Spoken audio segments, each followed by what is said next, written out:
you see that? Ew, why are you doing that? My name's Cody Subido. Just about 5 years ago, I was at a party at my ex-girlfriend's house at the time, and decided to go get another bottle of alcohol and keep the party going. And then, yeah, ended up waking up 3.5 weeks later in the hospital. Didn't really have any memory of why I was there or what happened, but yeah, I found out that I was at the party and saw my ex-girlfriend with one of her ex-boyfriends, and just got super pissed off and confronted him about it. And last thing that I was told or remember is it was 5-on-1. It wasn't just me and him in the fight, it was 4 of his buddies. So after the fight started in the backyard, I was able to like get away, and that was when I was able to call my dad. So I ran to the front door, went outside, and called my dad, told him what had happened.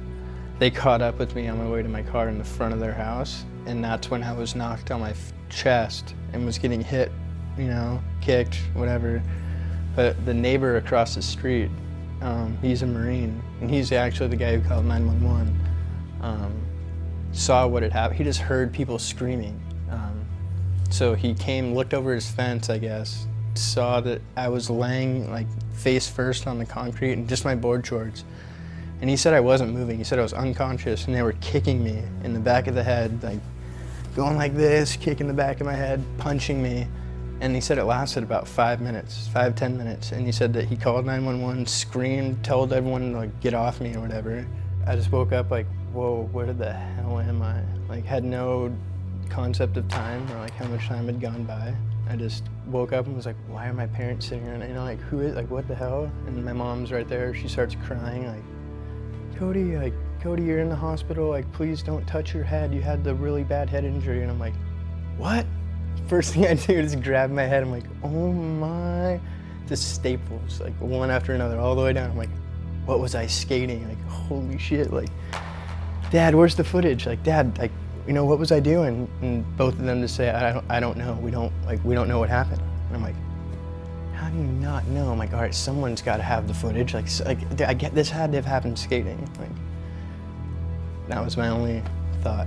Yeah. So initially, when I woke up, you know, my mom and dad were, you know, pretty shocked and obviously really happy. You know, I'm alive and okay, talking to them. So they were really stoked. They brought the doctor in. It's like, oh, like, how are you feeling? Like, can you do this? Can you put your hands out? Can you like flip your hands over, touch your nose? And you know, I was doing all that, and they're like, okay. And I have like a feeding tube and a breathing tube in. Most uncomfortable thing in the world. So they do all these, I guess, diagnostic tests to see if I'm like, my balance and everything, or my eyes were okay, and pupils are dilating. And so they said everything neurologically was okay, and they were like really happy. And so, you know, they leave, they're like, we're gonna come back in an hour or so to take out your feeding tube and breathing and all that. I'm like, okay.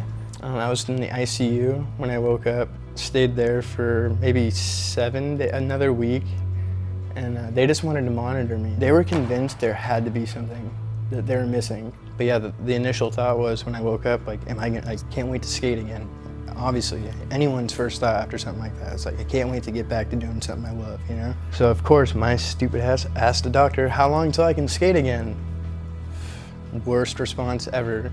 Doesn't look good, Code. Like, we're not sure if you're gonna walk again. I didn't take him serious at first. I'm like, yeah, right, like, what are you talking about? Like, I didn't hurt my legs, you know? And he's like, Cody, you've been through a serious brain injury.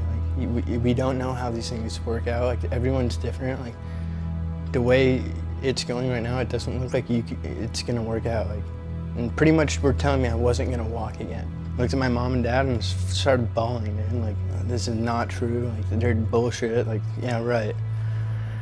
Nurse comes in, because I'm clicking the nurse button, like, trying to get another opinion, you know? Like, there's no way he's wrong. Like, yeah, right. She comes in, I'm like, he says I'm never gonna walk again. Like, have you seen anyone in my situation bounce back? Like, I wish I could say that you were gonna walk out of here and be 100%. And I'm like, I'm gonna flip you off when I walk out of here. Like, I guarantee it, you know? And I was pissed. Like, I wasn't smiling, you know? I was mad.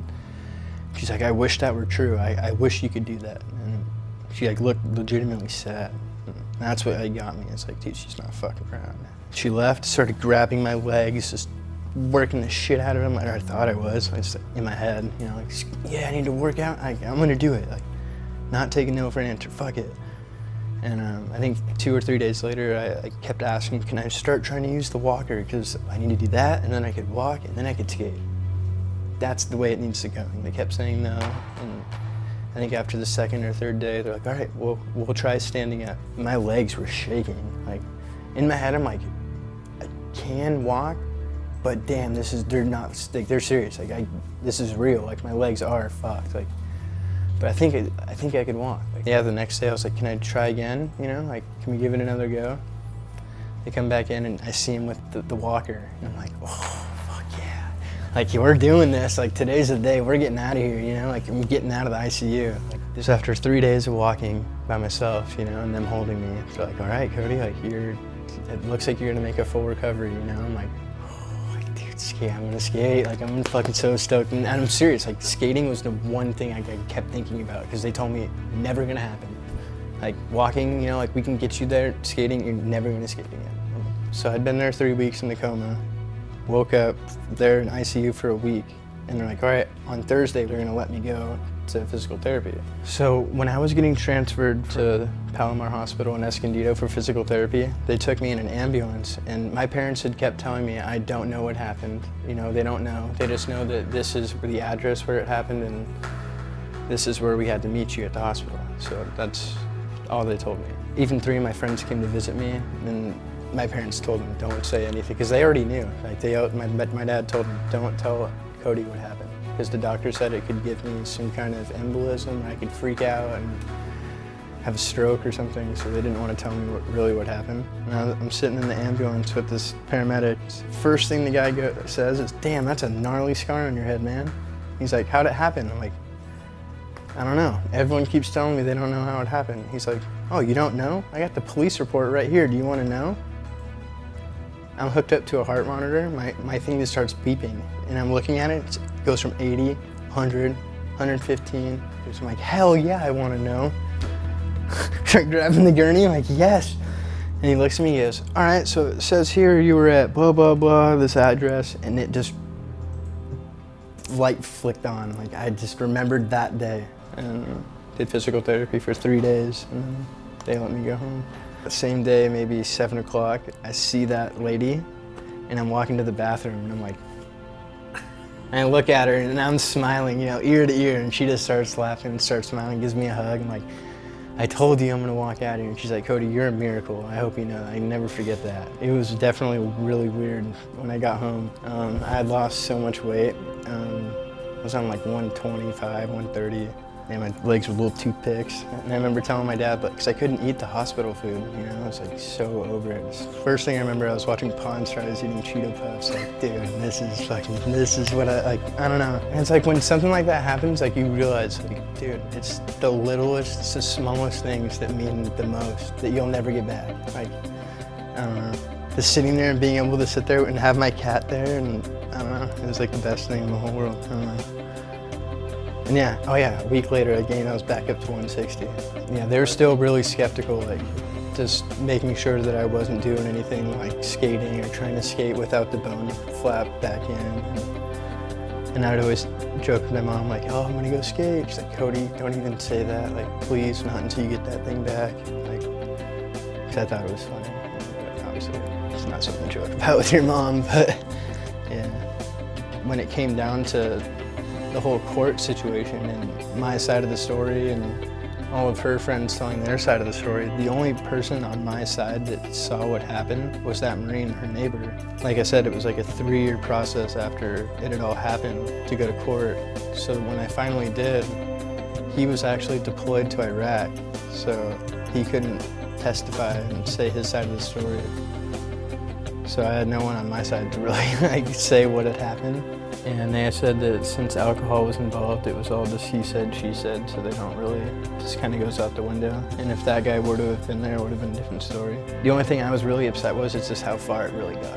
Like, I couldn't just get beat up and that was it. Like, I couldn't just learn a lesson like that. Like, you had to keep hitting me while I'm on the ground. Like, that's what got me kind of, just, that's not okay kind of deal, you know? But,